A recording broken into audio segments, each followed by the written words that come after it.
Olá, olá, bom dia a todos. Eu sou o Rafael Caneca, quero dar as boas-vindas a esse encontro de julho. Eu sempre tenho que ver a data para eu não me confundir. Do Clube de Leitura do Pacote de Textos, em que a gente vai conversar sobre o livro de junho. E pela primeira vez neste ano, o nome do autor eu não vou me embananar para falar, porque já foi Futi Xingila, já foi Jocalharte, já foram vários nomes que eu não quero repetir aqui. Mas agora com a gente, inclusive, está o autor do livro, Alberto Mussa, carioca Alberto Mussa, que escreveu O Senhor do Lado Esquerdo, que foi o livro enviado sobre o qual a gente vai conversar. E eu não sei se você já viu, Alberto, mas essa é a capa que a gente enviou. A gente fez um sobrecapa Isso. exclusivo. Uma sobrecapa, muito bonito. Porque eu fiquei curioso em entender por que tá. Eu achei que fosse um problema da imagem. Então. Não, essa foi uma sobrecapa que a gente fez para os assinantes, junto com o marcador que a gente mandou, que a Que gente bom. botou. E hoje a gente está aqui para conversar com ele, vocês passarem suas impressões de leitura. Vai acontecer como sempre aconteceu o Clube de Leitura, a gente vai conversar. Não sei se o Mussa é tranquilo com isso, mas o que eu sempre falo falem inclusive se não gostaram. Não Não, sei não, se... é claro. Não há problema nenhum. Eu acho que a gente aprende muito mais com a crítica do que com o elogio, né? Então, esse tipo de contato assim com o leitor é o que sempre me interessa mais. Eu até não gosto, por exemplo, de participar de feira de literária, mesa redonda. É uma coisa que é um modelo que eu acho que já está muito cansativo e não tem novidade, né? É a mesma coisa sempre. As pessoas acabam fazendo mais piada do que discutindo coisas interessantes. Então, esse tipo de encontro já é o contrário. É o que eu prefiro, eu dou sempre prioridade a esse bate-papo, que não tem problema nenhum. Se uma pessoa disser que não gostou, eu quero só entender por quê, e isso às vezes pode me ajudar. Posso concordar, posso não concordar, mas sempre ajuda, porque a impressão do leitor eu escrevo para o leitor, não escrevo para mim, né? Eu escrevo para quem vai ler, né? Então, assim, para mim é importante isso. Sim, sim. Então, fiquem à vontade, né? Sintam-se à vontade. E só fazendo uma pequena apresentaçãozinha aqui, rapidinho, passando. O Mussa, ele nasceu no Rio de Janeiro, fez 60 anos agora, há um mês, né, Mussa? Dia 28 de Dia junho, né? 28 de junho. É autor de romances, contos, ganhou diversos prêmios da Associação Paulista dos Críticos de Arte, Casa das Américas, Prêmio Literário da Fundação Biblioteca Nacional, Prêmio da ABL de Ficção, Romance, Teatro e Conto, Prêmio Oceanos.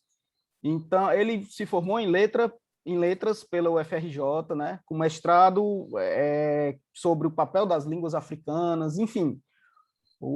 A biografia dele, ele conta por si só. Mas hoje a gente está aqui para conversar sobre o livro, né, O Senhor do Lado Esquerdo, que aí eu já vou pegar aqui para fazer uma pequena introdução, já vou pegar e citar o que tem no livro. Porque esse livro, ele passa por vários aspectos. Ele aí eu estou citando mesmo, abrindo aspas, desde uma história de aventura, uma trama de caça ao tesouro em que dominam as cenas de duelo, ambição e vingança, um passeio pelo Rio de Janeiro, feito simultaneamente no tempo e no espaço, o mito de fundação do Rio de Janeiro, ou seja, é uma história real, uma autobiografia, embora pareça ficção. E aí vai a citação que eu botei no marcador, né? Porque a literatura, para ser minimamente interessante, tem que ser diferente da vida. E eu queria saber, assim, logo de cara, se todo mundo leu, se não leu, o que é que achou, se não achou. Se alguém não tiver lido, eu já vou logo de cara falar aqui o que eu sempre falo, vai ter spoiler nessa conversa, é normal no clube de leitura. Então, se você se incomoda com spoiler, peço desculpas, mas não poderemos evitar. Então é isso, todo mundo aqui leu? Sim. Sim. Massa. Sim. Massa. Então, ótimo. Então, Não. eu queria... Não, né, Nara? Tô de Tô olho, de viu? castigo, mas até terça-feira eu tenho que ler, né? Porque afinal de contas vai ser o episódio do podcast. Sim. Depois, terça-feira, a gente vai gravar o podcast. Então, eu queria saber de vocês o que é que vocês acharam desse livro. Esse livro faz parte da Pentalogia, que é o compêndio mítico de fundação do Rio de Janeiro, né, em que o Mussa faz um livro para cada século da história do Rio de Janeiro, e esse ele tem como tema que a história da cidade se define pela história dos seus crimes, né? Então, se o Mussa, antes de vocês falarem, puder introduzir um pouquinho sobre esse compêndio mítico aí, sobre essa pentalogia, fique à vontade, Mussa, seja bem-vindo. Espero que você goste dessa manhã de sábado, conversando sobre livro com esse pessoal tão bom, fora eu, que você falou aí que não gosta de ir para essas mesas literárias e tal, que o pessoal faz muita piada, eu já me senti tolhido aqui, porque eu faço um pouco de piada, mas é normal. Não, mas é diferente. Quer dizer, no sentido que você vai, às vezes, por exemplo, vão nesses encontros, e aí você tem alguém que está junto com você, que tem um outro tipo de abordagem, não é diferente da situação. Então, às vezes, me sinto deslocado, né? E eu não vejo nesse modelo uma renovação. Pelo contrário, esse bate-papo já é diferente, né? A gente está falando de uma coisa concreta, né? Vamos dizer assim, não é um tema abstrato que cada um faz. Mas vamos lá. Olha, a história desse compêndio é um pouco acidental.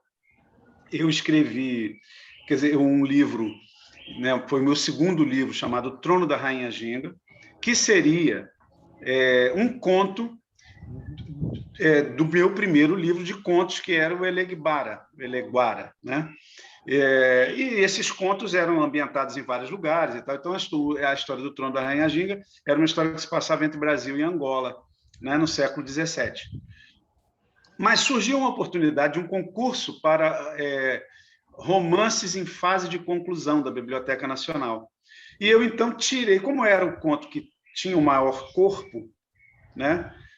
Seria um livro de 11 contos, eu retirei esse conto, publiquei o Eleguara com 10 contos e aumentei, né? Transformei em romance, uma pequena novela, na verdade, né? Que a gente não tem muito essa classificação de novela, mas eu acho que tem uma certa propriedade, né, nessas tradições literárias que separam conto, novela e romance, né?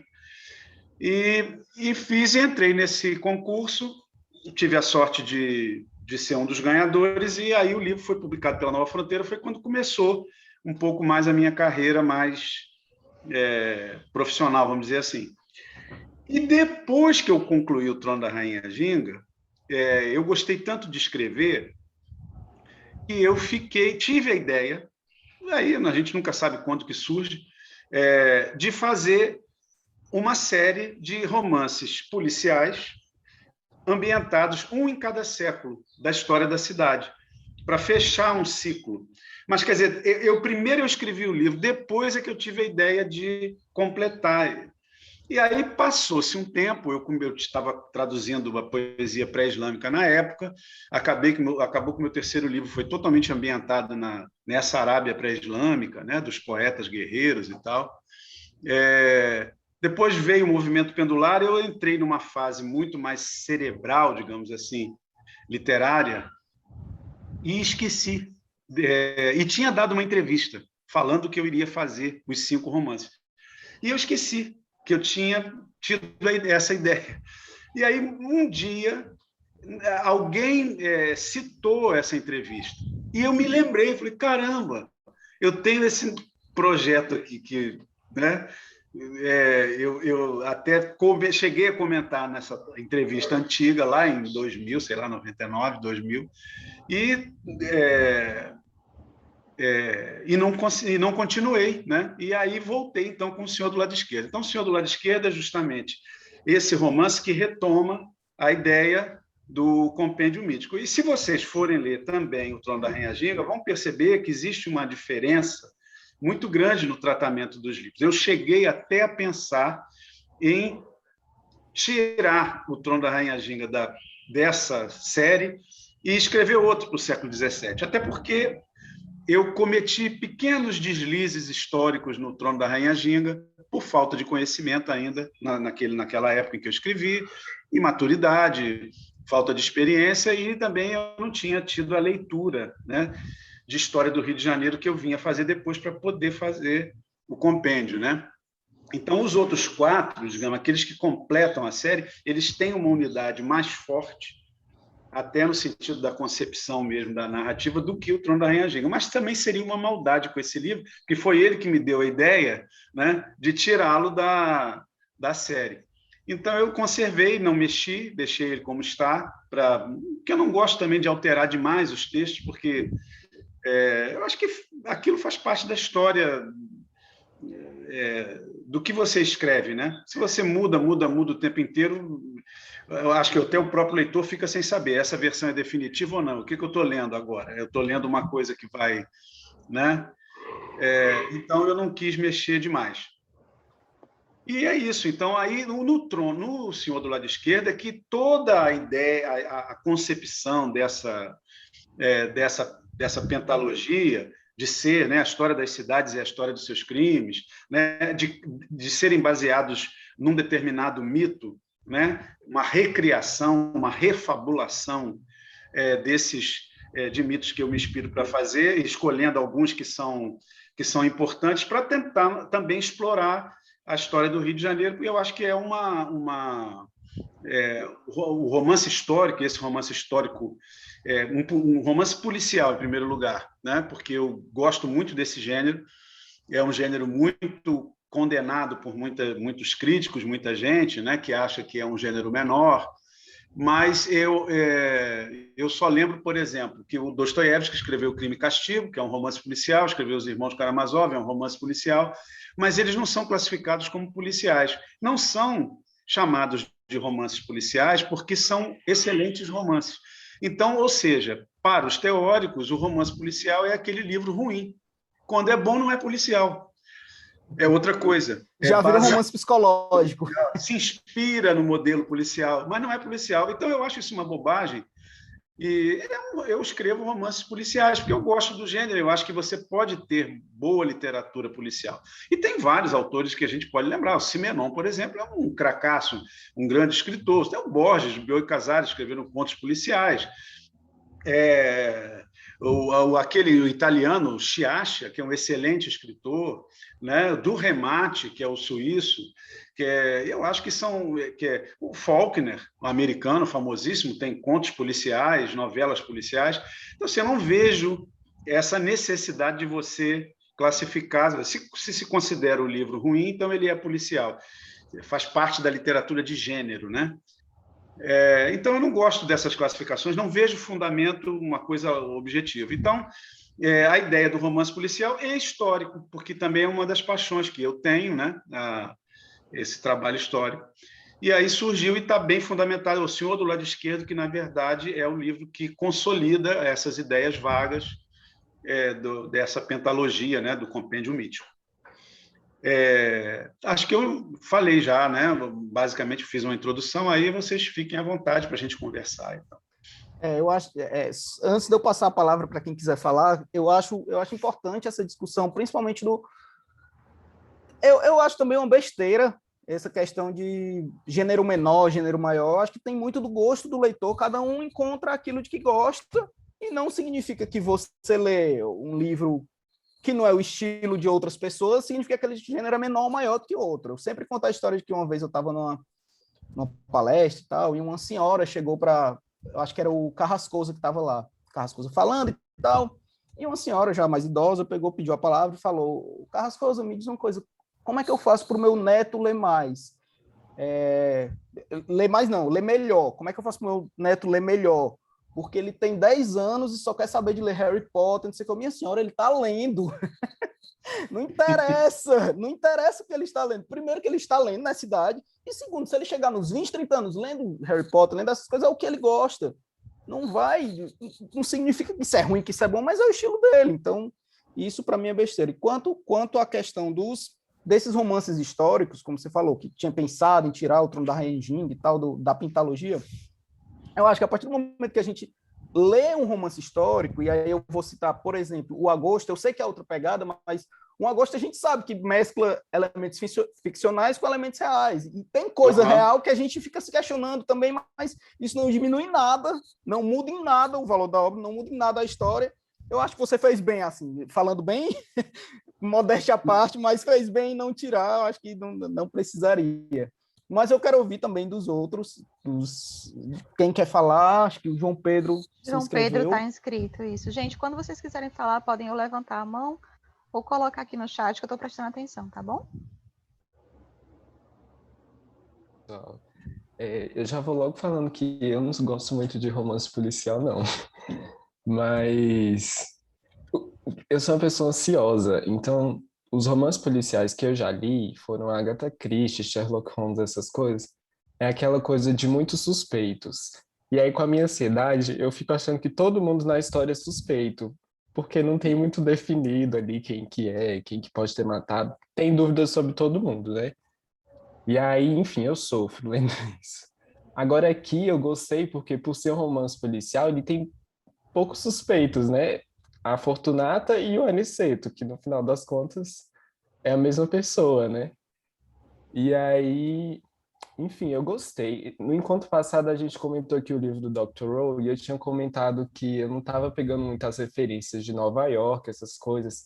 Quando eu comecei a ler esse livro, eu pensei, cara, esse livro aqui eu precisava ler agora. Um livro que fala sobre Brasil, sobre palavras que eu conheço. Então, eu gostei muito dessa coisa do histórico, né? De trazer esses conceitos que a gente fala, capoeira. Que eu nunca tinha visto essa palavra se referindo a uma pessoa mesmo, né? E é interessante, aí ele vai na sim. origem da palavra,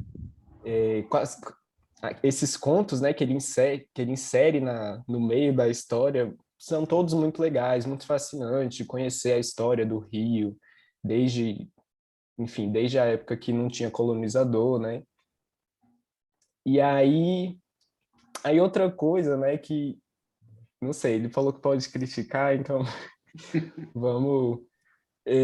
no início, a primeira coisa que eu pensei é que Fortunata e Aniceto eram a mesma pessoa, né? Mas aí eu pensei em uma coisa crossdress ou um tipo de drag queen, né? Não uma mulher trans, porque afinal de contas o Aniceto não parecia ser isso, né? Mas aí no final, quando ele traz um negócio místico, para mim amarrou bem. Porque essa dúvida que eu tinha no início, né? E, enfim, ao longo de todo o livro, né? Que eu desconfiava já que seria a mesma pessoa. Aí ele traz isso para uma coisa mais religiosa e achei diferente, não esperava. Então, gostei muito. É isso, para deixar os outros falarem, eu achei o livro fascinante do início ao fim. Eu adorei a coisa da Casa das Trocas, os experimentos do Dr. Smuda, eu me diverti muito lendo. E é isso. Não, obrigado. Fico feliz.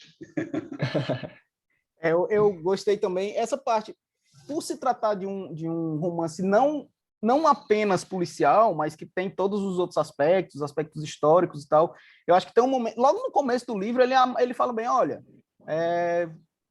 já chegou o momento em que vocês já sabem o que aconteceu aqui nesse romance policial, então não preciso falar mais nada sobre isso, vocês já sabem o que houve. E eu acho que isso aí para a tua ansiedade foi o melhor, né, João Pedro? Acho que para quem é ansioso, mas isso também não significa que a história terminou por aí, porque teve vários desdobramentos depois. Eu acho que o fato dos capítulos, eu chamo de capítulos, serem intercalados por outros episódios também acaba enriquecendo muito mais a história e enriquecendo nosso conhecimento também, porque viram uma verdadeira enciclopédia, assim, jogando informações de, meu Deus do céu, um trabalho de pesquisa muito grande, que eu acho que também valoriza bastante a obra. Só a Amanda falando aqui no chat, dizendo que eu gosto muito das interferências sobre a construção da narrativa. Sim, acho que é por aí também que a gente leva. Comentários, né? Comentários do narrador sobre o que ele está contando. Sim, sim. Aline? Olá. Eu queria dizer que eu já era meio fã, assim, porque há uns anos eu li A Hipótese Humana, então eu fiquei muito feliz quando eu vi que ia ser um livro do Mussa para o clube. E eu gostei muito do livro, né? Do início ao fim. Eu acho que eu também tive essa mesma sensação que o João acabou de falar, do tipo, no meio da história a gente já acha, né? Aniceto e Fortunata são a mesma pessoa, né? Só que o modo como isso é explicado depois, acho que surpreende muito, né? E uma coisa que eu gosto muito também nos dois livros, né? Eu gostei muito, tanto na Hipótese Humana quanto nesse, a personalidade do narrador, né? Porque ele é um narrador que ele conversa com o leitor, ele é malicioso, né? Ele traz ironia, e eu acho que isso que faz toda a diferença. nessa história, né? Que meio que provoca a gente, esse narrador provoca a gente a continuar lendo. E é isso, eu queria falar também que eu tô com a biblioteca elementar aqui na estante para ler também, e é isso. Muito obrigado, obrigado mesmo. Que agora a gente passa logo para a Noemi. Oi, bom dia. Obrigada, Alberto, né, por estar participando aqui com a gente, é um prazer. É muito legal, eu acho, quando o autor vem, né, se dispõe, eu acho que isso tira um pouco dessa mistificação que a gente tem com relação aos autores e tal, deixa mais próximo, acho que torna a leitura mais humana. Eu gostei bastante, né? Não sou assim de ler muito romance policial, mas eu gostei bastante, inclusive indiquei o livro para um amigo que gosta bastante de romances policiais e de história, porque eu acho que isso que você fez, assim, de trazer esse contexto histórico, esses resgates, e foi muito bacana, assim, enriqueceu bastante. Apesar de que eu não sei se você fez isso de propósito, quando parece que ia desenrolar alguma coisa do crime, lá você metia um contexto histórico. Eu falei, ai, meu Deus, agora ele vai me contar outra lenda, outra coisa. E eu queria dizer também que quando você disse que ali no livro, quando o narrador fala que já deu todos os elementos para saber. Eu falei, nossa, eu me senti muito burra, porque eu estava totalmente perdida. Eu falei, eu não sei quem é. E eu fiquei fazendo um monte de apostas, e no final, assim, foi muito difícil segurar, porque eu leio com umas amigas, né, a Carlene, a Lorena e a Mari, e a gente estabelece metas diárias. Então, no final, foi muito angustiante, porque eu queria muito ler logo o final, enfim. Mas eu gostei bastante. Eu me perdi um pouco nesse vai e vem temporal que você fez, sabe? Então, eu até falei ontem com as meninas. Me perdi, assim, quando, por exemplo, os policiais, daí tem a morte lá na Floresta da Tijuca, e depois isso vai ser de volta o desfecho lá do encontro dele com a Guiomar. Então, eu me perdi um pouquinho, mas acho que foi só isso que foi uma coisa assim que desabonasse a leitura. Mas, enfim, gostei bastante, parabéns pela pesquisa. E principalmente, assim, a gente tem tanto orgulho, né, do nosso pai europeu, e você trouxe a mitologia afro na religião e indígena. Isso foi muito delicioso encontrar, sabe, na tua literatura. Então, são esses os meus comentários por enquanto. Não, obrigado. Muito obrigado. Essa questão aí de você estar imerso tentando desvendar o crime, de repente, pá, joga uma história, eu acho que isso é uma coisa que o Mussa faz bem, né? Que a gente fica muitas vezes em dúvida em relação aos fatos, porque, pelo menos a impressão que eu tenho é que é isso que o Mussa quer, ele quer contestar as versões que existem, embaralhando essas verdades e as mentiras, tanto da história que a gente está lendo, como da história real, né? Real oficial, digamos assim. Real não, oficial, porque, enfim, a história oficial não necessariamente é a história real, né? Eu posso fazer um comentário de todos esses comentários de vocês? Tem umas coisinhas. Essa história aí que os elementos já tinham sido dados desde o início é por causa das epígrafes, né?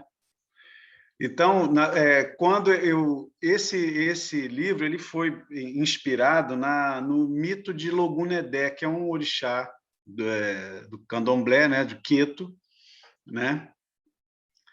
E que ele é homem e mulher, né?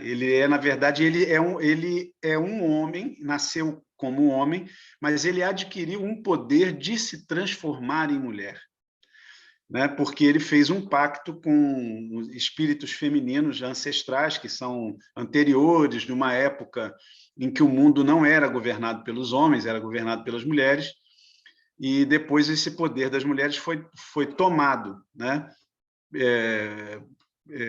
pelos homens.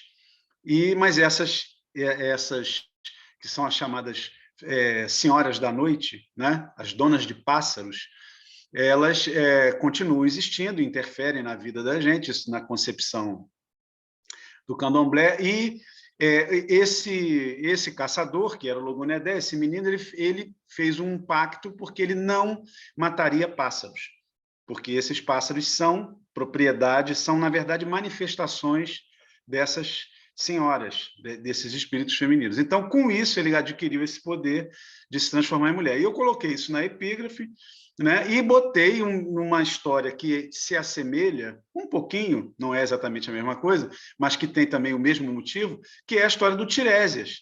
Porque o Tiresias, ele foi, aí no caso do mito grego, ele foi castigado, né? E viveu um período como mulher, depois ele retornou. E uma das coisas que eu coloco lá, se não me engano, na epígrafe, porque eu estou falando isso de memória, o livro já tem, né, 10 anos, né, que foi publicado, então mais tempo ainda do que foi escrito, então algumas coisas a gente esquece. Mas eu acho que era a respeito da questão do prazer, né, sexual, que perguntaram para ele isso, né? Então ele responde que a mulher tem 10 vezes, sente 10 vezes mais prazer do que o homem, pela experiência que ele teria tido. E aí, mais tarde, eu vi também uma citação do profeta Maomé, árabe, que fala: se o prazer fosse dividido em 100 partes, aí ele... porque o Tiresias fala, se o prazer fosse dividido em 10 partes, 9 ficariam com a mulher. E o Maomé diz que se o prazer fosse dividido em 100 partes, 99 ficariam com a mulher, né? Então, aí eu achei que esse livro, o que ele explora? Ele procura explorar essa obsessão masculina, né? Que é não só que para mim é o motivador desse ciúme, desse controle sexual que as sociedades baseadas no poder patriarcal exercem sobre o corpo feminino e sobre a sexualidade feminina, porque isso é uma tradição quase que humana, né?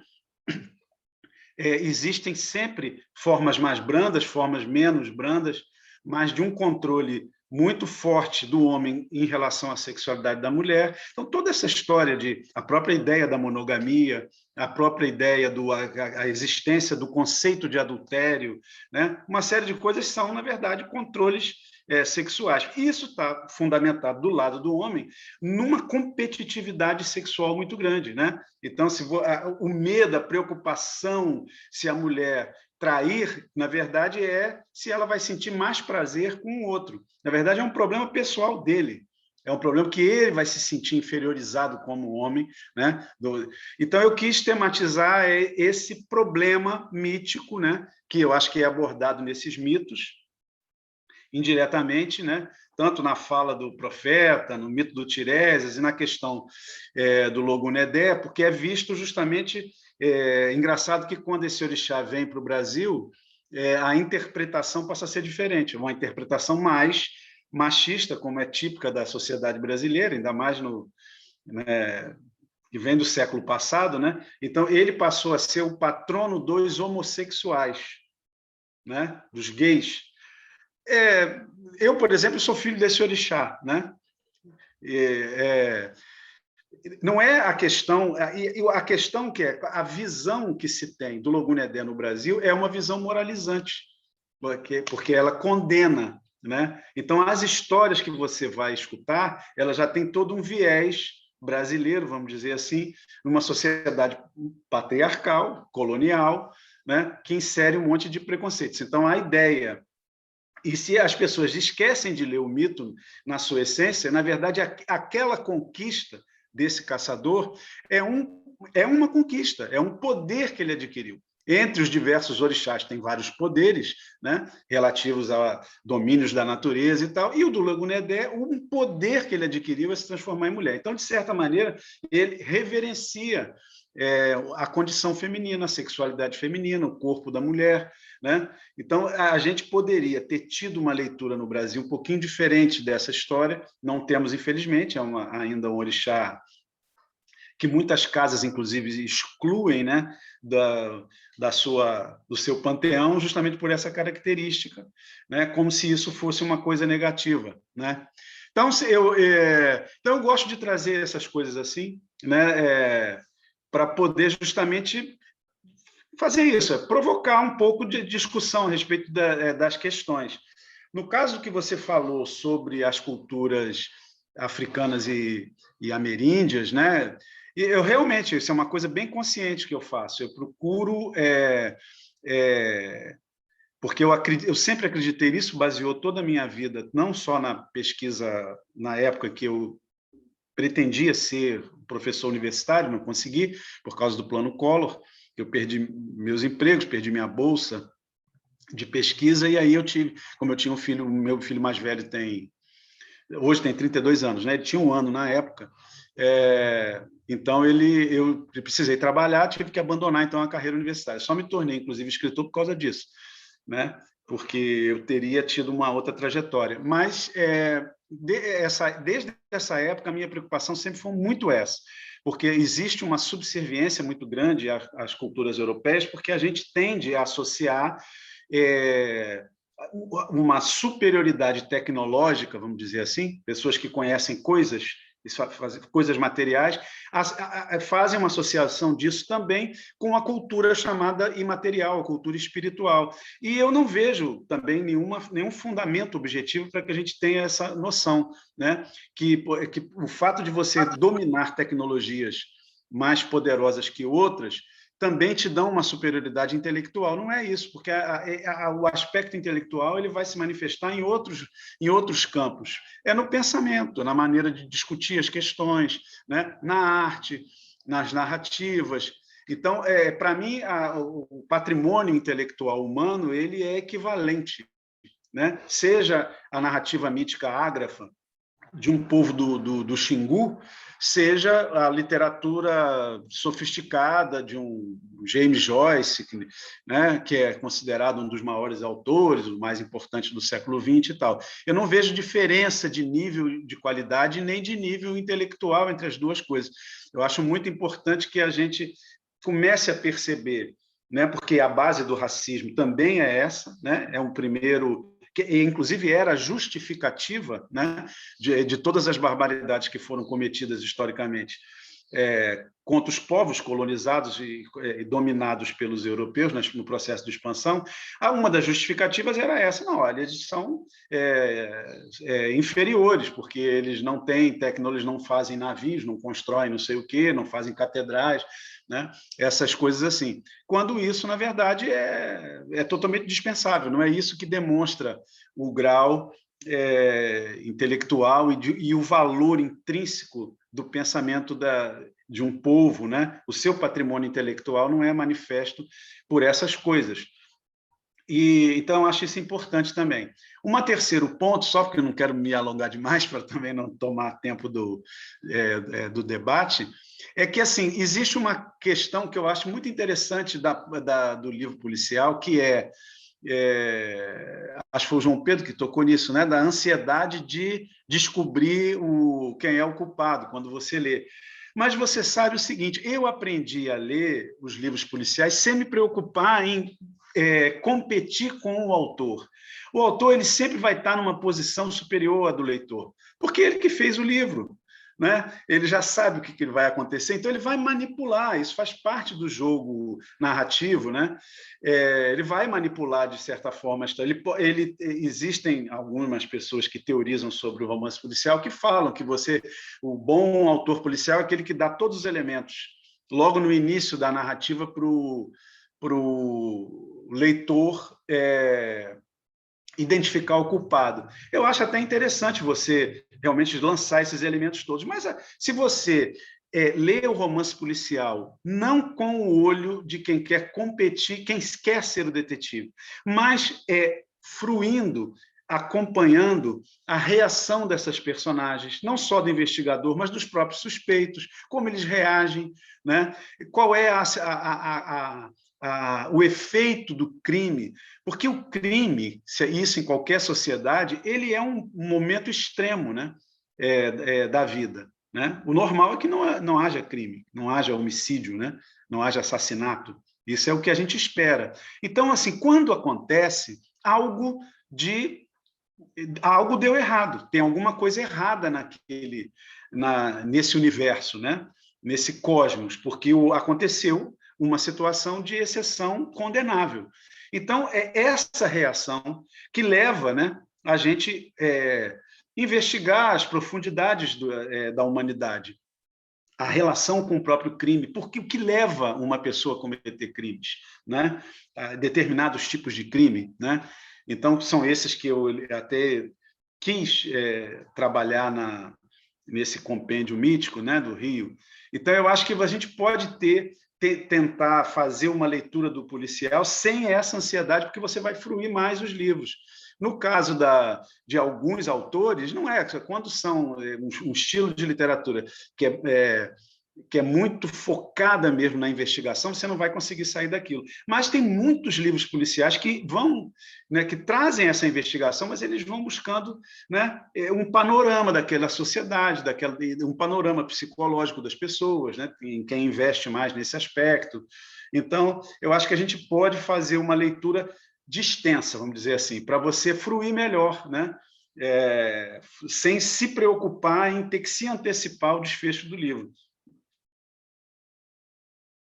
Antes de passar a palavra para a Lorena, eu queria só ilustrar com a história, principalmente essa questão de fruir mesmo a leitura, né? Eu acho que isso se relaciona também à questão dos spoilers e tal, que tem muita gente que se incomoda com spoiler, mas eu acho que muitas vezes a questão de uma leitura está no que a Aline falou aí no chat. A gente gosta de saber o como, e não apenas uma resposta, né? A gente quer saber como a história foi construída. E é isso que interessa. Eu sempre conto a história de que eu nunca me incomodei muito com spoiler e tal, e eu acho que eu fui uma das únicas pessoas que foi assistir ao Titanic sem saber o que ia acontecer. O que ia acontecer, não. O barco eu sabia que afundava, mas sem saber que o rapaz lá morria. Eu não sabia. Quando eu estava na fila do cinema para entrar, minha irmã comentou comigo, é porque tu sabe, né, que o fulano morre. Eu, na fila para entrar no cinema, assim, na boca de entrar. Mas isso não mudou em nada, saber assistir ao filme e tal, na época eu gostei, não sei o que, não mudou. E hoje em dia eu também não me incomodo em saber, em ter revelações, spoiler do livro, enfim, porque eu quero ver como aquela história foi construída. Então eu acho que vai mais ou menos por aí. Lorena? Só não é bom spoiler de qual é o livro do pacote quando ainda não chegou em casa. Alberto, quero te agradecer por estar aqui, que está enriquecendo muito, muito mesmo a leitura que a gente já fez do livro, né? O compêndio estava na minha lista faz algum tempo e adorei ter recebido no pacote. A gente já está, eu, Noemi, Carlene, Mari, a gente lê os livros de pacote juntos, a gente já botou o compêndio todo na listinha. Obrigado. E assim, eu estou morando há quase 3 anos em Curitiba, mas eu sou carioca, por isso que eu estou assim, no friozinho aqui, mas eu sou carioca, né? E assim, esse livro teve um monte de gatilho emocional, assim, e gostoso, assim, porque eu trabalhei vários anos na Flashman Royal Nabisco, que ficava em frente à Casa da Marquesa, a gente chamava Casa da Marquesa. E os jardins são abertos, então assim, todo dia na hora do almoço, eu ia para o jardim ler, para esparecer, né, do trabalho. E todas as quartas-feiras tinha um sarau ali no salão oval do 2º andar, a gente entrava pelo jardim. Então, Subi a escada. Subi a escada ali por trás do jardim. Uhum. Já fiz a visita também à casa, né? Mas assim, passei todos os dias indo ali, né?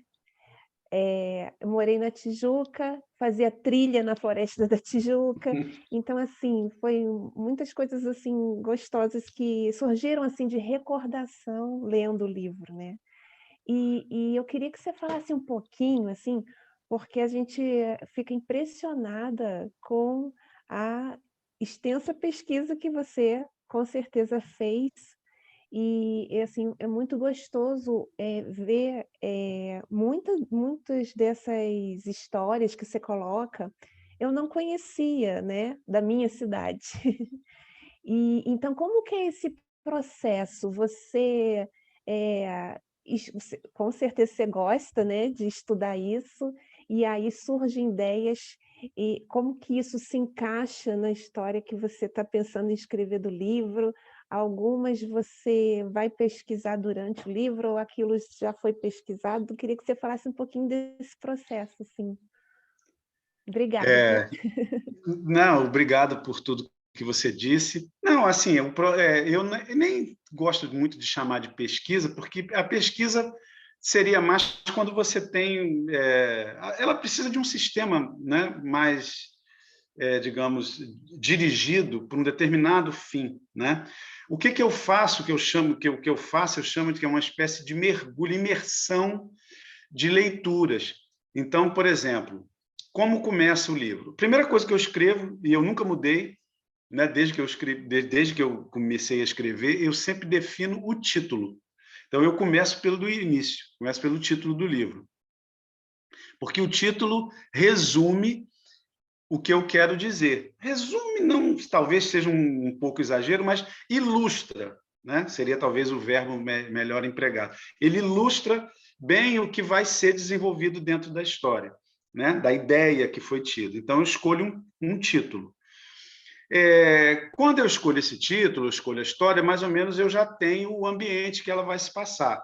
Então, no caso do compêndio, como era Rio de Janeiro nos diversos séculos, eu fazia leituras assim, eu fui formando uma coleçãozinha de livros, a história da polícia no Rio de Janeiro, a história da medicina no Rio de Janeiro, a história da iluminação no Rio de Janeiro, a história da água no Rio de Janeiro, o Rio de Janeiro no século XVI, o Rio de Janeiro no século XVII, o Rio de Janeiro... Existe a sorte do fato da cidade ter sido a capital do Brasil durante muitos anos, durante 2 séculos e pouco, né?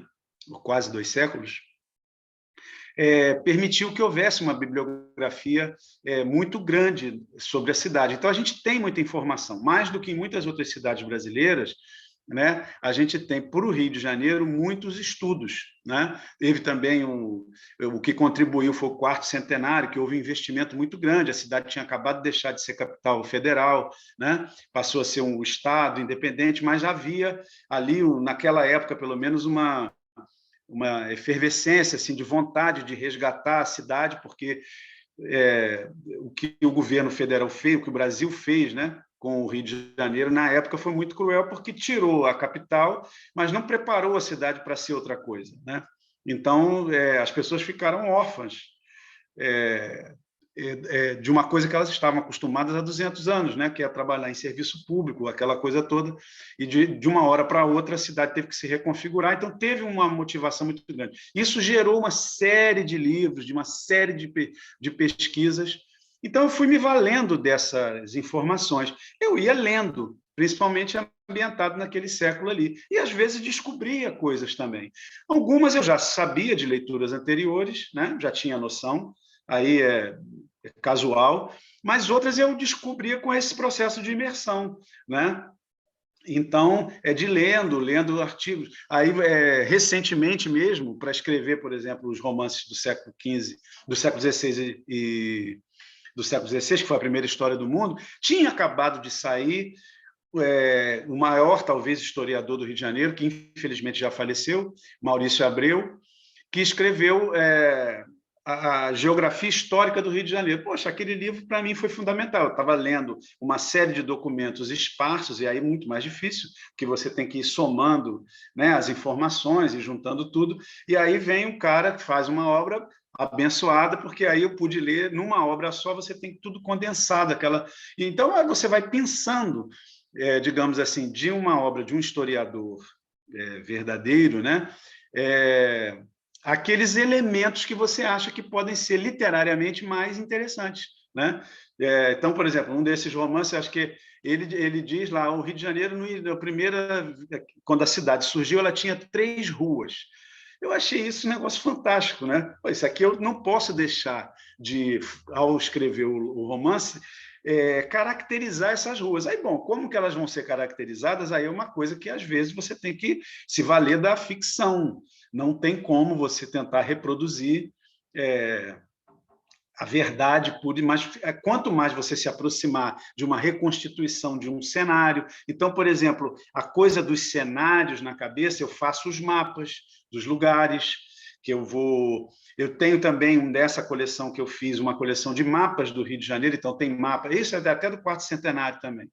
Mapas que foram, né, feitos por pesquisadores, vendo mapas de todas as pessoas que fizeram o mapa do Rio de Janeiro nas épocas, reconstituíram. Então, tem mapa da cidade desde a fundação até o início do século XX, meados do século XX. Então, você tem a evolução urbana. Então, eu me fixo naquele mapinha, faço o meu mapa, eu escolho o lugar que vai se passar a história, às vezes influenciado por uma característica da trama, outras simplesmente por uma questão de distribuir no espaço, né? Mais equitativamente os lugares que eu explorei. E aí eu faço esses desenhos e faço a ideia geral. Quando ela surge, eu sei mais ou menos o que eu quero dizer. Mas aí eu vou montando os personagens. Aí eu faço a fichinha deles, né? Mesmo que eu não bote isso no romance, muitas vezes eu não boto, a maioria das informações eu não boto, eu preciso ter uma imagem do personagem para mim, para eu não me perder, né? Então eu faço essa ficha, eu sei que idade que ele teria aproximadamente, né? Porque essas coisas influenciam no comportamento, na maneira que a pessoa se apresenta, né? Então eu vou fazendo essas coisas, aí a história vai, e eu penso mais na história antes do que escrevo. O processo de escrita mesmo é relativamente rápido, porque eu planejo o livro todo. Até porque, sendo um livro policial, você não pode perder o controle dos elementos que você dispõe, porque a pior coisa que poderia acontecer, seria poderia até ser um defeito perdoável, mas a gente não quer isso. É que você tenha uma incoerência, né? Na hora você desvenda um crime, você fala que o culpado é o fulano, ele que cometeu o crime tal, mas se você for páginas atrás, naquele dia, não sei o quê, blá, blá, blá, ele não estava você cometeu um erro, né? A não ser que seja intencional, que você queira explorar aquilo ficcionalmente, mas, em tese, você não pode. Então, você tem que planejar muito bem a história. E, nesse planejamento, eu fico pensando. Tem um momento que chega que eu sou capaz de contar o que vai acontecer no livro oralmente. Isso eu conto para a Elaine, né? O meu filho mais velho, pequenininho, ainda não tem idade para me ouvir, né? Falo com a Luciana Vilas Boas, que é minha agente, que foi editora da Record, que me levou para lá. Então, com alguns amigos assim que têm paciência até para escutar. Quando eu sou capaz de contar o livro oralmente, é que eu já estou com a capacidade de escrever. Que aí eu já sei tudo que é essencial da história. Aí eu começo a escrever. E, normalmente, esse processo é mais rápido, né? Mas, assim, o que eu faço é isso. Eu faço uma imersão em leituras daquele ambiente onde vai se passar a história daquela época. E aí eu vou recriando essas imagens na cabeça, né? Eu vou tentando fixar na minha cabeça um ambiente, né? Visual para a história se passar melhor. Então, assim, eu acho que eu penso, eu imagino muito a história muito visualmente, muito no cenário e tal. Aí depois a narrativa, aí ela flui melhor, né? Vai mais solta, assim. Não sei se te respondi bem, mas é mais ou menos isso que acontece. Eu acho que curiosidades sobre esse fazer literário, né? É muito legal saber isso, assim, a gente saber como é que é um processo mesmo criativo de um escritor. Existem alguns cursos já de escrita literária aqui no Brasil mesmo, é uma coisa que tem muito nos Estados Unidos, mas aqui começou de alguns anos para cá. Eu já fiz alguns cursos de escrita literária e tal, e essa questão da construção da personagem é uma coisa muito curiosa, construção de personagem, construção de cenários e tal. Na época que eu fiz um desses cursos, a gente tinha uma ficha de 9 páginas que a gente construía para cada personagem. E aí, é como você falou, nem tudo a gente bota na história, mas é importante para você conhecer sobre quem você está escrevendo, saber o que ele gosta, o que ele faz no dia a dia, quais são os hobbies, signo, mesmo para quem não gosta desse de signo, vamos botar para... Porque vai que é importante para a história, enfim. A Socorro Racioli e manda a gente fazer o mapa astral dos personagens. É dela que eu tô falando, exatamente. Do curso dela. Foi no curso dela que a gente desenvolveu essa ficha. Então, assim, e uma curiosidade que eu tenho, Múcio, tu falaste aí do começo dessa última fala, que tu já começas a história com o título, tu já mudaste ou sempre foi, permaneceu? Não, até hoje nunca mudei. Até hoje nunca mudei. Os romances têm o mesmo título. Também não recebi uma sugestão, né, de editor de mudar o título e tudo. Mas eu acho que resistiria bastante, porque senão você perde uma referência, né? Você perde porque você já imaginou, né, uma ideia que você queira transmitir, e se aquele título não se encaixa, né? O que eu não interfiro, assim, nem acho que nem teria o direito, né? Porque normalmente quando nos títulos de obras quando são traduzidas, né?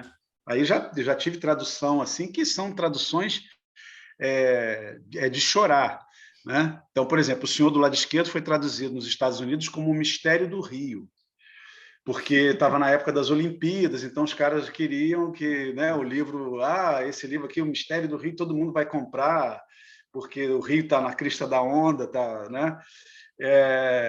E aí você destrói um título, né?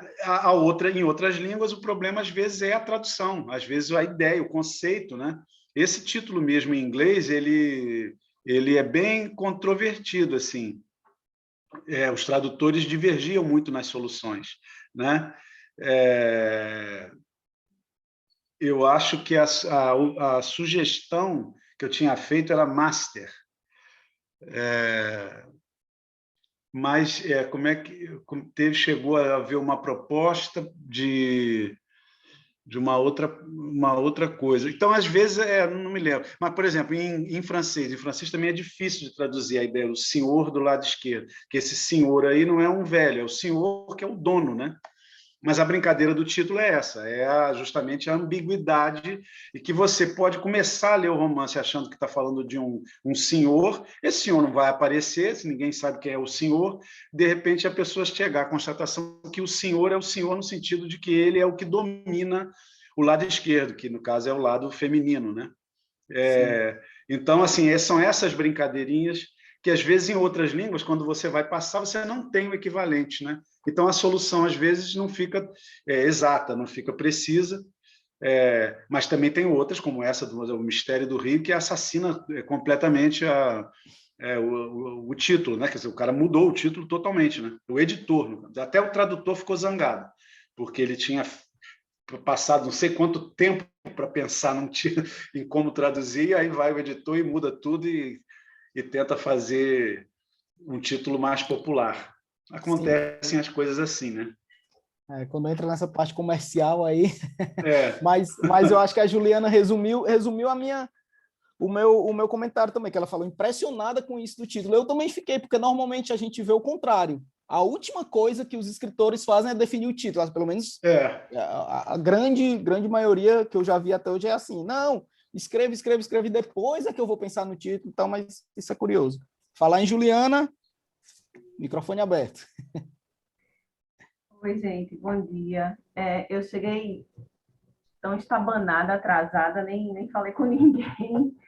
Alberto, prazer conhecê-lo. Que bom estar escutando você com todo o seu processo. Um pouco do que eu ia te perguntar veio muito na pergunta de Lorena, e você já falou, né, que essa coisa do seu processo de pesquisa mesmo, criativo, porque, ao contrário, eu acho que da maioria que está aqui nesse encontro, o livro me pegou exatamente por isso. Eu confesso que eu não dei muita bola à investigação, ao crime, enfim, a essa parte do processo do policial, né, do romance, digamos assim, a parte histórica mesmo que tu foi narrando, para mim foi o que me puxou para a leitura, e eu fiquei muito impressionada com isso, e Bom, o título eu acho incrível. Começar por ele e não mudar, né? Ser ele que dá o fio condutor para tu estar escrevendo tuas histórias, assim, acho isso incrível, porque, logicamente, fazendo uma comparação meio esdrúxula e não no mesmo patamar, mas escrevi recentemente uma dissertação que o título mudou ao longo da escrita umas milhões de vezes, e o título que ficou, ele só foi escolhido no minuto final. Vamos botar esse? E aí o título foi, porque eu também fico pensando no quanto a história vai sendo modificada à medida que a gente vai escrevendo, sabe? E aí, quando tu fala que tem um título e é ele que guia o teu processo de construção narrativa, eu fico impressionada com isso. E aí, assim, não mudou o título, mas já aconteceu da história mudar ao longo, mesmo permanecendo o título, e aquela concepção tu vai lapidando ela, transformando ela em outro caminho, mas o título mesmo permanecendo, né?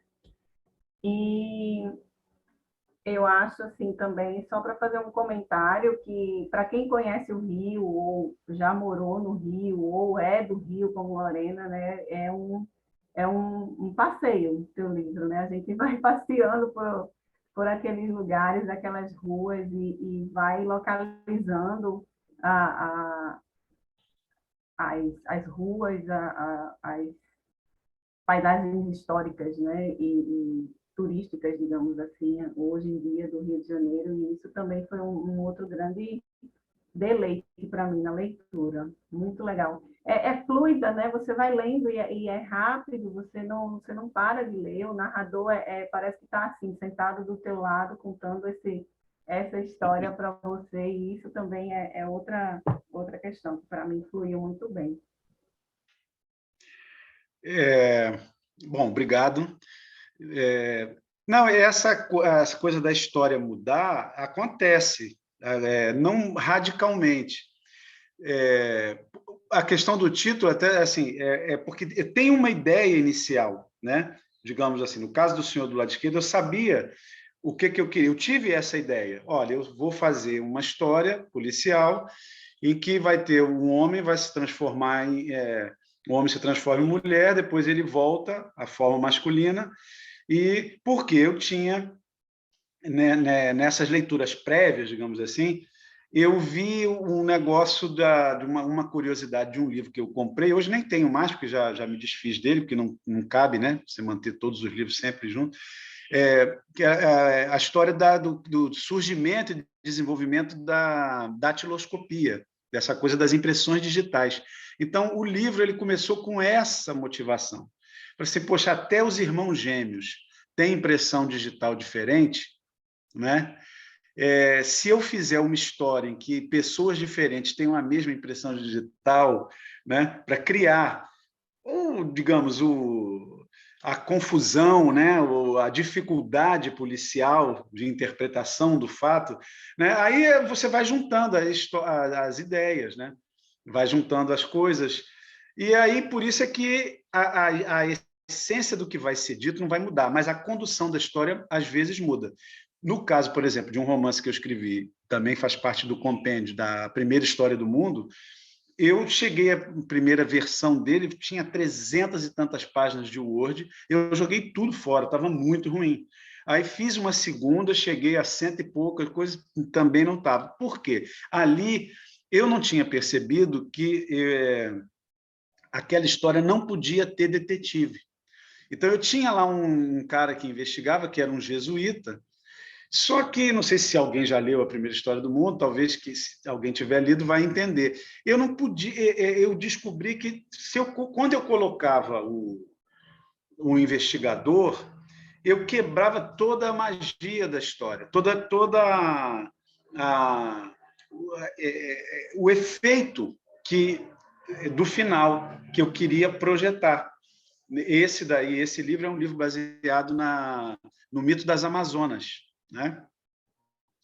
E aí, então, eu tirei o personagem. E era um personagem que eu já estava tão acostumado com ele, que eu quero até ver se um dia eu volto a fazer um romance, não sobre o Rio de Janeiro, mas um romance ambientado em outro lugar do Brasil. Para o Rio de Janeiro não posso mais fazer, eu fechei o ciclo dos 5 romances, não vai haver mais romance histórico no Rio, né? Porque eu queria muito aproveitar esse jesuíta, que era um personagem que... Mas eu tive que jogar ele fora, tirei ele do livro. Aí é que eu consegui realmente chegar ao fim do processo de contar a história para obter aquele efeito que eu acho que queria obter no final, né? Com a história das Amazonas.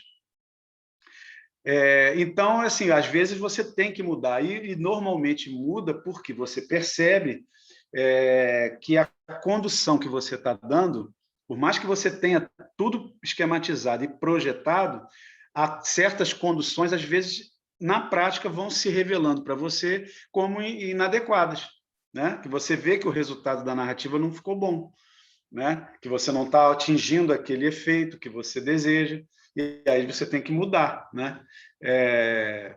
Mas a ideia permanece, né? Por isso é que esse título que você já... eu nem consigo entender muito bem porque que eu acho assim, relativamente simples isso, né? É difícil você fazer um título, mas a partir do momento que você gosta daquele título, que acha que ele vai funcionar bem, a ideia é aquela ideia, você vai desenvolver a ideia, né, do romance.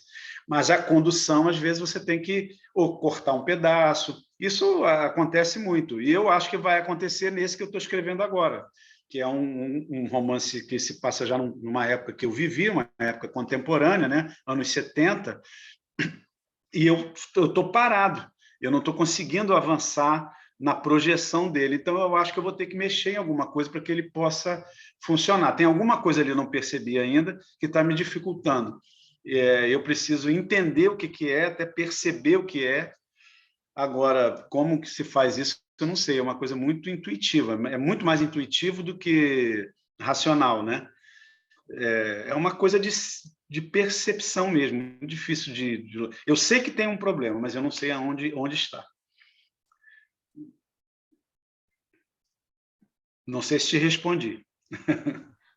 Além da Luciana, né, que você já falou aí, a Luciana Vilas Boas, a sua esposa, você manda para alguns que hoje em dia se chamam de leitores beta, né, para dar até essas sugestões, porque aí é uma sugestão até que eu dou. Se você tiver essas pessoas com quem você pode contar para desenganchar esse texto, acho que seria uma boa, não? Vai que... Eu nunca mandei, porque eu gosto mais de falar do livro, né? Sim. Eu prefiro contar a história. E não sei, pode ser que surja, mas também assim eu ficaria um pouco constrangido de falar, né? A não ser que a pessoa peça, por exemplo, a Luciana às vezes ela pede até pedaços, né? Não, me manda o que você tem até agora que eu quero dar uma olhada. Às vezes eu mando. Aí depois eu digo, olha, mexi em vários parágrafos, mexi em algumas coisas, mas ela até gosta da leitura. Mas pode ser também. Não é uma coisa assim, é mais uma maneira que eu tenho de me sentir seguro, né? Agora eu sei o que vai acontecer, né? Eu conheço o arcabouço, digamos assim, da história. Desenvolvimento ele é um pouquinho diferente, né? A história, olha, como vai ser essa história? Olha, a pessoa vai acordar, vai fazer um café, vai descobrir que não tem manteiga em casa e quer comer um pão com manteiga, aí ele desce, vai para a rua, uma bobagem qualquer que estou falando no sentido de o arcabouço da história. Agora, como você vai contar é outra maneira. Você pode começar com a pessoa já descendo o elevador e depois você vai lembrar por que ela desceu, porque estava faltando manteiga. Mas, quer dizer, a condução é diferente. O que eu gosto de fazer é contar esse arcabouço, porque aí eu sei. Agora, na hora de escrever, esse andamento ele vai um pouco dessa forma, como eu tinha falado, meio que intuitivamente. E, às vezes, ele vai mudar, né? Sim, sim. Vou te passar aqui uma pergunta que mandaram no chat, Mussa, que foi a Mariane, parece que o microfone dela está falhando, ela mandou aqui por escrito. Ela quer fazer uma pergunta, se os personagens têm alguma influência ou características de pessoas da vida real. Em alguns romances, sim, né? Não todos, mas em alguns romances pode ser. Por exemplo, nesse caso desse romance que eu estou escrevendo, eu acho que alguns têm, porque eu estou misturando ficção com coisas que eu vivi na minha adolescência, na Zona Norte do Rio de Janeiro. É um romance que se chama Fantástico Desfile da Escola de Samba Floresta do Andaraí. É o maior título que eu já escrevi. E essa escola foi uma escola que existiu, mas ela, quando eu nasci, ela já não existia mais, ela parou de desfilar nos anos 50. E eu quero fazer um livro sobre Jogo do Bicho. A ideia dele é explorar justamente uma crença. Bom, você falou que eu não preciso, vocês vão esquecer até lá, né? Quando o livro sair, vocês já vão ter esquecido. Mas seria uma espécie de spoiler, né? Que diz o seguinte, que quando existe uma prática muito comum, popular, né? Que muito curiosa, que quando morre uma pessoa, o melhor palpite é o número da sepultura, né? Então você vai e joga. Eu sempre joguei muito no bicho quando eu era mais jovem. Hoje, de vez em quando, tem um palpite, eu jogo. Quando nasceu meu filho mais novo, por exemplo, eu ganhei 3 dias seguidos, né? Porque eu tinha um palpite específico e deu 3 dias seguidos, eu ganhei 3 vezes.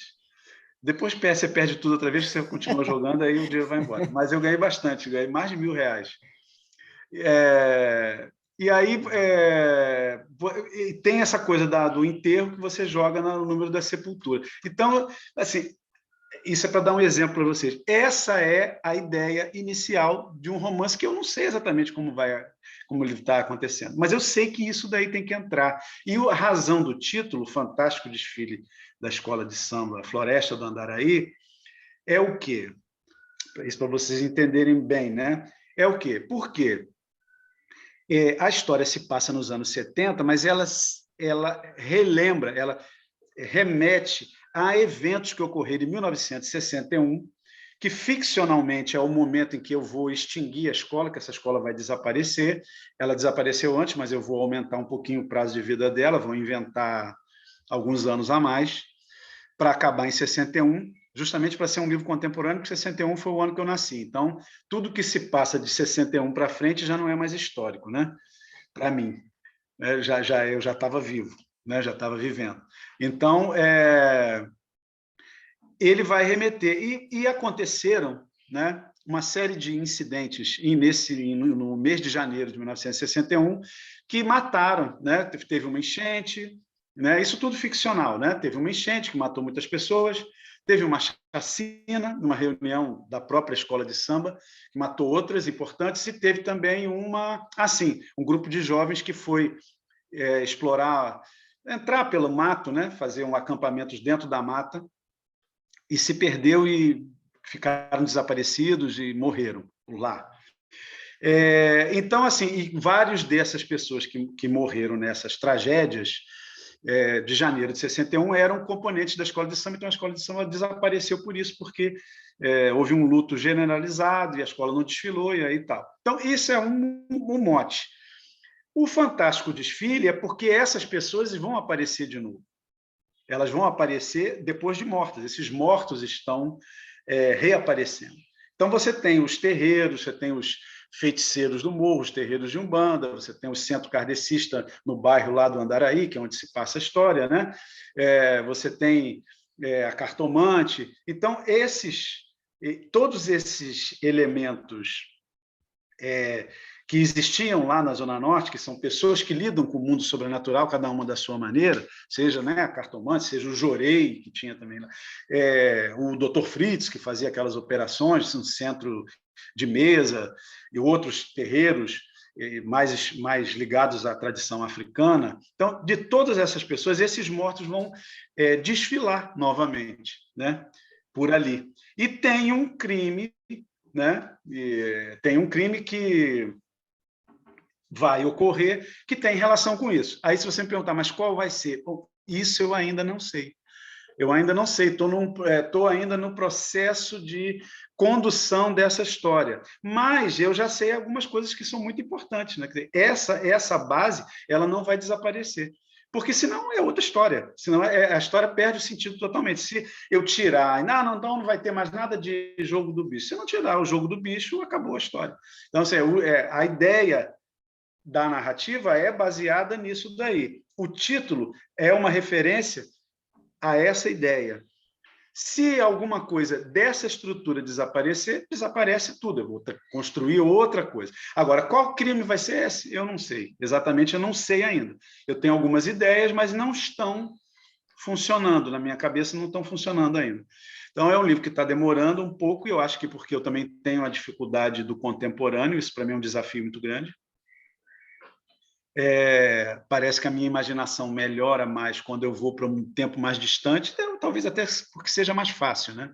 Porque como você não viveu, você imagina, né? Esse momento agora é impressionante, as dificuldades, pequenas coisas que você quer botar e que você não tem livros sobre a história de 50 anos até, muito difícil. Então, assim, para onde eu descobri um recurso fantástico que é da hemeroteca da Biblioteca Nacional, que você consulta os jornais. Então, até, por exemplo, expressões populares que eu me lembro de ter usado, mas será que em 74 já se usava a palavra tal, uma gíria, né? Você não sabe, você tem que entrar para você pegar essas informações. É difícil, é muito mais difícil escrever essa meia história aí dos anos 70, por exemplo, uns 50 anos atrás, do que você ia há 200 anos. E 200 anos, ninguém sabe nada também. Então, você fantasia com muito mais facilidade. A coisa, quando já tem uma referência do presente, muitos leitores viveram aquele momento. Marca de carro, por exemplo. O que tinha nos carros? Tinha rádio? É uma loucura. Então, você perde, às vezes, um tempo enorme para pesquisar uma coisa, porque às vezes é uma banalidade do livro, mas que tem que estar correta, né? Você não pode... Ela não é a essência da narrativa, mas ela é importante também. É uma reconstituição. Você não pode, né, botar alguém no século XX, no final do século XX, vestido como se estivesse no início do século, né? Com chapéu e bengala, né? Então, agora, lembrar é muito difícil. Lembrar, porque você passou a vida inteira ali, você localizar, às vezes a memória te trai, né? Então, tem sido difícil avançar por conta desses pequenos detalhes e porque ainda também não decidi certas coisas fundamentais. Mas a ideia é essa. Então, não sei se deixei bem claro talvez aí como que funcione, né? Esse processo de construção. Complementando aí só essa pergunta da Mariane, eu vi um vídeo, agora não lembro de quem foi um vídeo no YouTube, falando exatamente sobre o seu lado esquerdo, acho que foi do Yuri de Livrada, chamando a atenção exatamente que o Baeta é um sobrenome da sua família. Ele disse, é o meu sobrenome. É o seu sobrenome. Então ele disse, pode ser que tenha algum... Parte da minha mãe, Baeta Neves. Baeta Neves. Eu acho que teve algum diplomata, né, Baeta, ou não? Pode ter, é uma família grande, porque é lá de Minas, né? É uma família grande. A gente tem muito pouco contato, porque o meu avô morreu muito jovem, né? Morreu quando a minha mãe tinha 6 meses, então, com a família Baeta mesmo, que apesar de ser o meu sobrenome, eu tive muito pouco contato, assim. A parte mais, digamos assim, forte de relacionamento familiar com a parte materna da minha mãe, que são os nordestinos, né? São os alagoanos. Aí esses é que a gente tem um grupo grande de primos e tal, e que eu conheço melhor, né? Que um dia ainda vão ter que entrar num romance que vai se passar em Alagoas, certamente. Um dia eu vou escrever uma história lá nordestina, que é um desejo que eu tenho. Mas aí eu uso o sobrenome, que é uma brincadeira mesmo, né? Então, tem vários detetives baetas aí, como é um nome meio diferente, assim, e tal, então tem muita gente que pergunta, mas isso é autobiográfico? Eu não sei, qualquer livro é autobiográfico, né? é impossível você não colocar experiência pessoal no que você escreve, mesmo que se passe. Então, até no Senhor do Lado Esquerdo, eu digo que ele parece ficção, mas ele é real, né? Acho que eu falo uma brincadeira assim no início do livro, que é meio absurda, porque eu não era nascido em 1913. Né? Mas só uma brincadeira, uma provocação, porque, de certa maneira, os personagens que você cria não são criações do nada, ninguém cria nada do nada, você sempre rouba de outra pessoa, né? Você pega emprestado, ou seja, da vida, seja de um outro livro, né?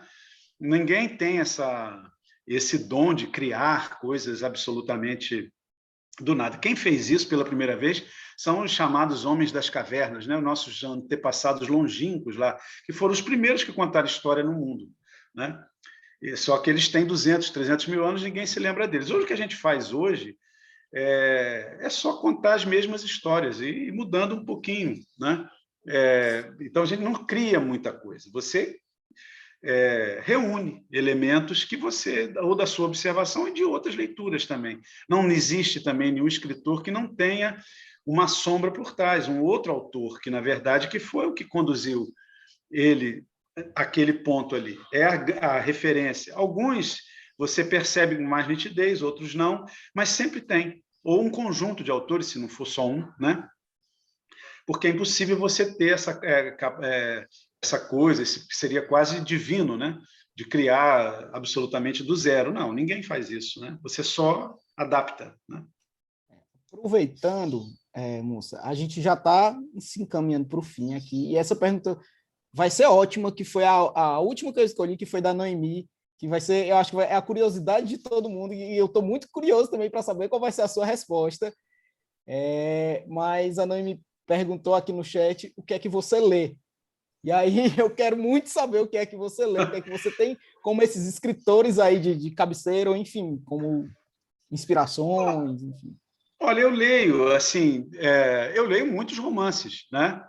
Eu estou numa fase, inclusive, agora, não sei se é porque eu já passei, né, cheguei nos 60 anos, mas eu estou relendo muita coisa nesse momento. Eu gosto de acompanhar a literatura contemporânea, tenho uma paixão imensa pela literatura hispano-americana, né, dos países da América do Sul. Acho que não existe no mundo hoje nenhuma literatura que se compare à literatura que é feita na América do Sul, né, nos países de língua espanhola. Eu acho que os escritores argentinos são espetaculares. Eu vejo assim autores novos surgindo com uma força incrível, né? E respeitando não só uma tradição do continente, mas então eu tenho uma paixão muito grande e gosto de ler. E hoje, por exemplo, antigamente eu até li romances em inglês e tal, mas dão sempre muito mais trabalho, porque não é a minha língua, né? Então, assim, hoje eu já tenho mais dificuldade. Hoje eu já não tenho mais paciência para ler. Então, eu estou acompanhando menos, né, essa literatura europeia, mas o que chega traduzido assim também aqui no Brasil, procuro ver e tal, nem sempre me encanta muito. Mas tem coisas boas. Recentemente li até uma autora iraniana, que eu esqueci o nome, e li o Alforge, um romance, gostei bastante, achei muito bonito, um livro muito bonito. E eu gosto muito de fazer uma coisa, eu gosto muito de ler, eu tenho uma coleção, né? Eu gosto de ler mitologia. Isso é uma leitura que é indispensável para mim. Leio, assim, sem nenhum programa, não tem um planejamento. Me dá vontade, eu pego lá mitologia dos maoris, mitologia dos bosquímanos, mitologia... Eu vou buscando, vou encontrando, né? Sempre entro nesses sites da Amazon... porque isso sim, tem que ler em inglês, porque não dá para ler em português, porque não vai ter tradução nunca, né? Mas aí eu vou ver, eu gosto de ler, né? Aleatoriamente, entre um livro e outro, eu pego um livro de mitologia e vou lendo. Isso me inspira demais, e é uma coisa que me fascina muito, né? Então, a parte de mitologia, de etnologia, eu gosto de ler. Às vezes, aquilo eu posso usar indiretamente num romance. E leio muito, eu estou numa fase, né, de ler muito, de reler os romances que eu li há 20, 30 anos atrás, que é maravilhoso, uma experiência muito boa também, porque você o livro é outro, né? Tem livro que melhora, tem alguns que, infelizmente, pioram. Tem uns livros que eu achava o máximo, quando eu releio, caramba, por que eu gostei desse livro? O livro, né? E você não entende, às vezes, mas é o momento, né? As leituras são experiências muito circunstanciais, e a gente não tem, às vezes, essa noção, né? O momento que você está vivendo influencia o que você está lendo, né? E às vezes um problema que você tenha pode estragar um romance bom, porque você não entrou nele, você está vivendo uma situação de tensão, de repente você não entra no livro e tal, e aquele livro passa para você uma impressão de coisa negativa, você guarda e tal, 20 anos depois você pode se deslumbrar lendo de novo. Então, tenho feito essa experiência de reler a literatura brasileira atualmente, né, e alguns livros clássicos assim, tem sido muito bom. Sobre autores de cabeceira, o meu principal autor de cabeceira não é eu acho que talvez seja de muita gente, é o Machado de Assis, é o livro é o escritor que eu releio mais, né? Talvez tenha sido o que eu mais reli.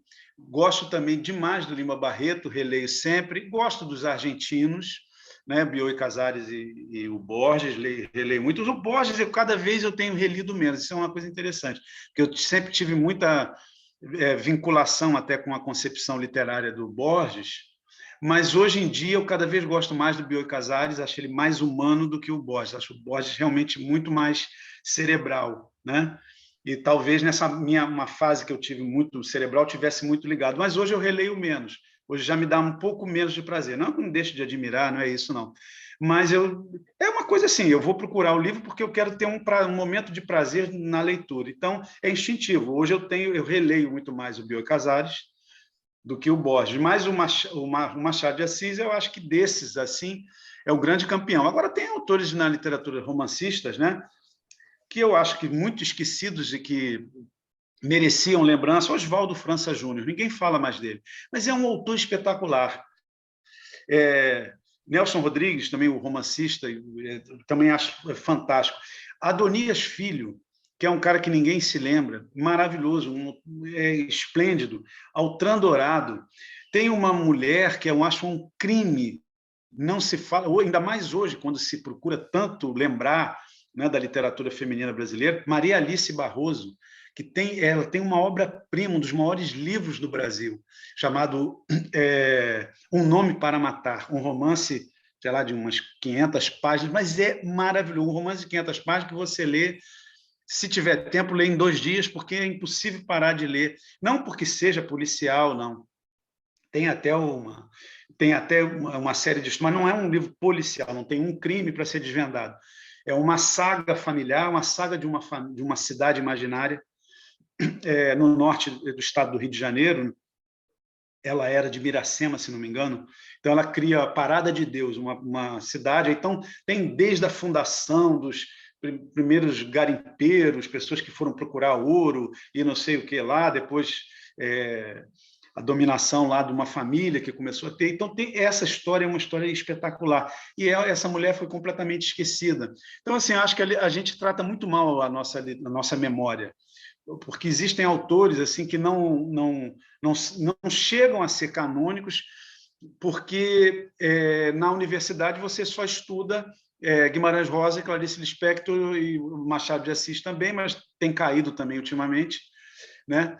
E a gente tem Cornélio Pena, outro grande autor brasileiro, Zé Lins do Rego, né? Também está muito esquecido, né? Graciliano já é lembrado, mas o Zé Lins, por exemplo, que é um escritor excepcional, pouca gente fala nele, sem falar dos fundadores, de Alencar, que também é muito desprezado, né? E que eu acho também um autor importantíssimo. Então, assim, a gente trata muito mal. E a impressão que dá é que a literatura brasileira não tem grandes escritores, né? Ou que não tem grande quantidade, mas tem, né? Dentro desse conjunto da América do Sul no século XX, eu acho que a queda é muito recente, mas ela sempre teve ombreando com todos esses, com essa produção em espanhol. A gente teve uma pujança imensa aí nos anos 50, 40, 50, 60, 70, inacreditável, mas os nomes eles vão desaparecendo, você não vê reedições, você vai numa livraria, só vai encontrar no sebo, nas livrarias você não encontra mais. Em qualquer livraria você vai encontrar um clássico estrangeiro, mas você não encontra os clássicos brasileiros. Então, eu acho que isso é um problema mesmo, é nosso, né? Um problema de memória cultural, né?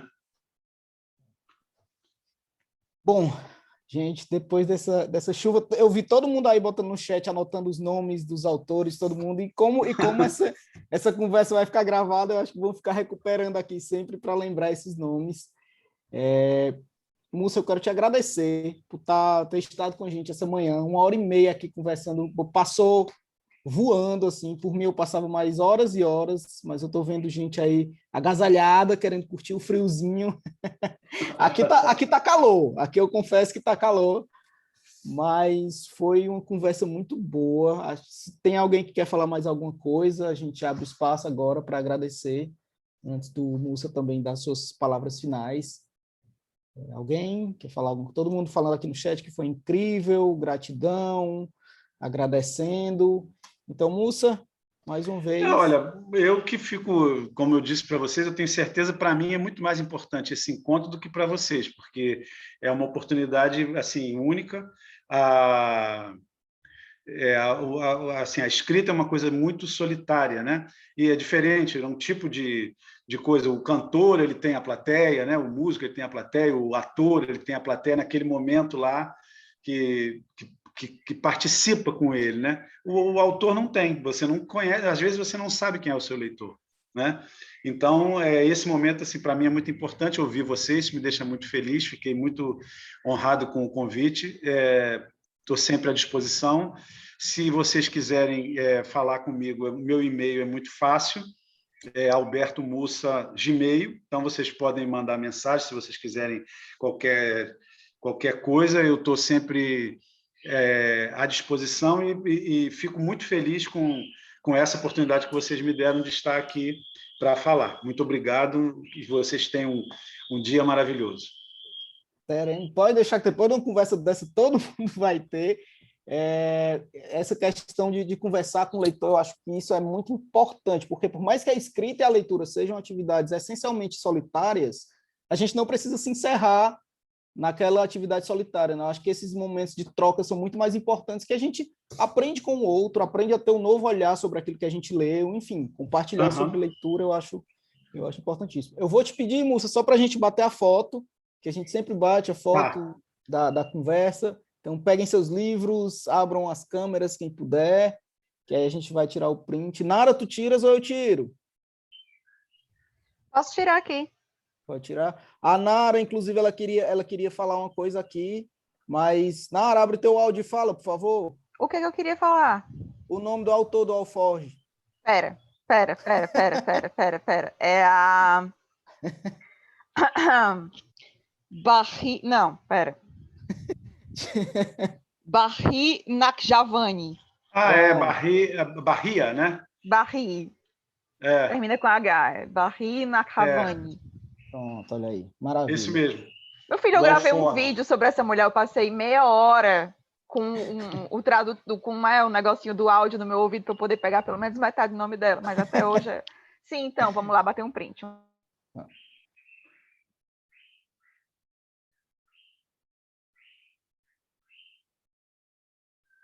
Pode falar, você. Acho que foi. Deixa eu só... foi, gente, tá ok.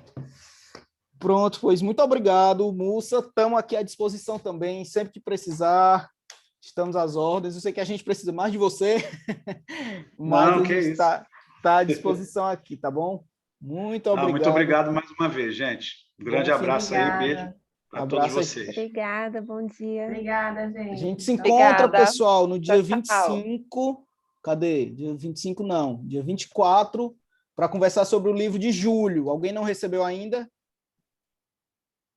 Não, ninguém? Acho que recebemos. A Aline não recebeu, então não vou dizer qual é.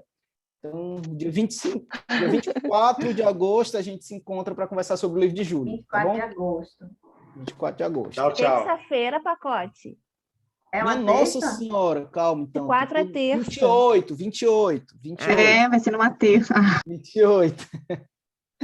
Tá Pois bom, obrigado, tchau. pessoal. Bom Tchau, sábado. gente. Obrigado.